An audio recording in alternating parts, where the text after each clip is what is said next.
ఈ లోకంలో ఉన్న వాళ్ళకి ఆ బెంగ లేదు. అమ్మా అనొక్కసారి పిలిచి నమస్కారం చేస్తే చాలు, వెంటనే నేనున్నాను రా బిడ్డా అని అమ్మవారు కాపాడుతుంది.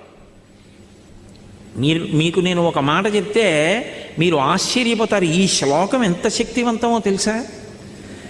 మీరు తప్పించుకోలేనంత పెద్ద ఉపద్రవం వెంట తరిమేస్తుంటే వెనకాతల ఏం చెయ్యాలో తెలియనప్పుడు ఈ శ్లోకం జరిగితే చాలా రక్షిస్తుంది అమ్మవారు.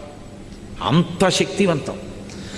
చండీ పరదేవత అనుగ్రహం అంటే అలా ఉంటుంది. అందుకే చండీ చరణవు అని చండీ పరదేవతని స్తోత్రం చేశారు శంకరాచార్యులు వారి ఈ శ్లోకంలో.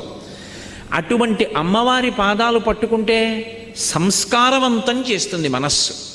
ఇక్కడ మీరు నన్ను ఒక ప్రశ్న అడగచ్చు, ఏమండి ఒకవేళ అసలు కోర్కెల మీద వ్యామోహం పోక, అసలు వ్యామోహం అనేటటువంటిది పోతే కదండి ధర్మబద్ధం చేసుకుందామన్న కోరిక. ఆయన అలా చెప్పారు.